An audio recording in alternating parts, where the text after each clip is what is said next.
how are you? Welcome to the Culinary View. How do you like our outfits, huh? These are the Knights of the Vine, of which we are supreme knights, and we're getting ready very soon to have a special event in Japan, and so we're looking forward to it. So we pulled out our taste-of-ons, that's this thing, and our Medal of Supremacy, and we're getting all set to pack. So we thought, let's talk about wheat. Of all things, let's talk about wheat. What a segue. Yes, so. I just will say that the Knights of the Vine is an amazing brotherhood. It's a great group of people who love wine travel, and they have a great time together. It's a social network of wine lovers. And there's two chapters. There's one in Houston, and there's one in Austin, in the state of Texas. But there are chapters all over the world, and we're looking forward to being with the chapter that's in Japan. So we're going to have a great time. We're going to be really investigating the new world of Japanese wine, and it should be exciting. interesting. It is. And we're going to try to establish a kind of a sister city type relationship, because, you know, anytime you have an emerging industry like Japan, now they've been making wine for a long, long time, but you really haven't heard very much about it because you hear so much about sake, you know. Yeah. And, you know, Texas being now over 50 years of age, you know, we're going to be celebrating next year. We're going to be celebrating our 50th anniversary. Right. And so we're still considered a newbie when it comes to the world of wine. And so it's going to be a fun trip. So that's the reason why we're talking about wheat. So our ingredient for the month is wheat, which is really interesting since it's a grain that you can actually grow. And we need to learn how to grow these things in our backyard. You never know when you might need it. But it's kind of an interesting ingredient to talk about with wine because all wines go with wheat in some way. And wheat is one of those ingredients that's found in many, many, many foods. So as we always say, you choose your wine first, and then you pair the dish that you're going to use with that wine. And so with wheat, it would be that it's whatever the actual dish is that you have used the wheat in that you would be pairing with your wine. But we're going to talk about a few things in general first. We have two different types of bread. We do. We have white bread, which is that white wheat, which we've seen in sandwiches since we were children, yes. And we have whole wheat. And there are other types of wheat that we could talk about, but these are the two primaries, and I want you to just see the color. You see there's a darker color in the whole wheat than there is in the white, which gives you a clue that the white doesn't have much flavor at all, and so it would go easily with the lighter wines. It's just sort of a non-ingredient when you talk about heavier wines. It doesn't really compete. But with the whole wheat, you have more flavor weight in the bread, and so it marries more naturally with your heavier wines like our Sagrantino that we grow here on the property in Bryan. And this is our estate Sagrantino, and the year on this is 21. Exceptional year, hot summer, incredible aromas. I mean, just beautiful flavors.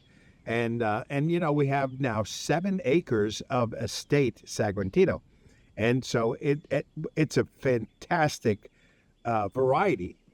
We love it, and it produces incredible wine. This one is 100% estate Sagrantino. So it's grown right here in Bryan, College Station, in our vineyard, our estate vineyard. And it's been planted since 2012. So this is really, what is that? That's 9 years? 9 years after we first planted it. So this is really tasting in its prime. And remember that the Culinary View you can find on the MerBon.com. It's mer-bon.com. And every month we actually post a new ingredient with an article by our master gardener, Michael Bedreen, who tells you all about how to grow it and then how to harvest it. It gives you lots of insight in the history of it. And then we have a recipe that we actually put online as well. And that recipe It's from the Vintage House restaurant here at Messina Hall. Oh, look at this.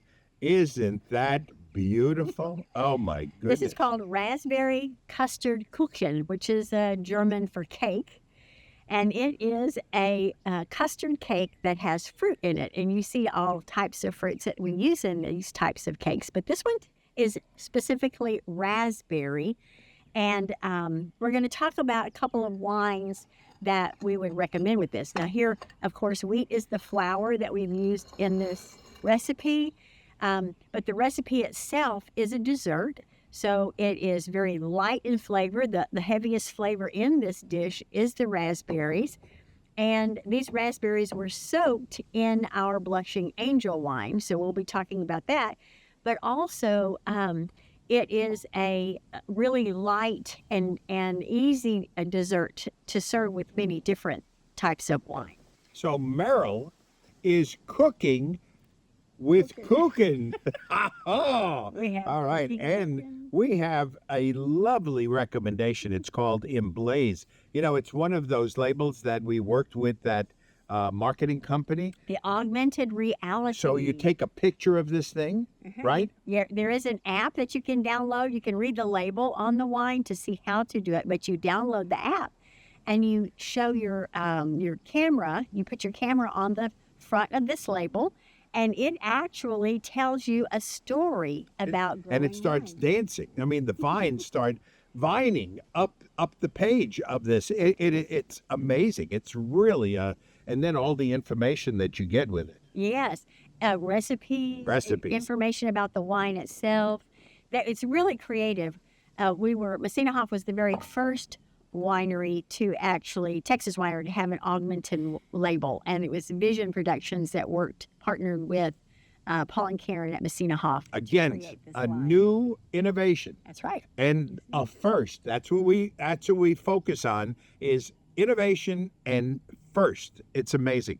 It's a beautiful combination of companies working so well with them. It's really wonderful. And this particular wine we chose because it is semi-sweet. Semi-sweet red. It has very like wild berry flavors to it, kind of jammy character. Complementing rosemary. The raspberry, right? Yes. Rosemary. No. And the creaminess of the custard. So it's a really nice red wine dessert wine for this particular dish. And then the other wine we're doing is our Blushing Angel. Oh, beautiful label, again, designed by Paul Mitchell. Amazing concept in a frosted bottle. Very special. And the wine is sweet. It's a sweet dessert wine. It is, but it's not heavily sweet. It's not a syrupy sweet. It's very light in character, has almost a citrusy note in the finish to it. So it makes a really beautiful pairing with the Kuchen. And I have to say, the raspberries in this dish are actually soaked in the Blushing Angel before I put it into the cake. So that creates the bridge between the food and the wine, And they go together. Don't they look so pretty? They do. Really pretty. Lovely thought for spring and summer and pretty much any time. And the Kuchen is very easy to make. It's quick. It's one of those things you can put together really quickly, pop it in the oven and do something else. And then you set it out to cool. Once you're done, you can eat it hot or cold, but keep it in the refrigerator since it is a custard. So, great information. Just love it. It's a fun dessert, and we hope you enjoy it. So on behalf of Merrill and I and the great folks of the Knights of the Vine, and also Messina Hoff, we want to thank you so much for tuning in. Did you mention how they can subscribe? Yes, well, actually, when you actually watch the video, at the end of the video, there's a subscribe button, but also on our website, MerBon.com, there is an opportunity to subscribe there as well. And we ask that you follow us, and we not only do the culinary view, information about wine and food, but also what's happening in the vineyard at the time. So enjoy. Have a beautiful spring. We appreciate you. God bless. God bless you. Take care. Bye.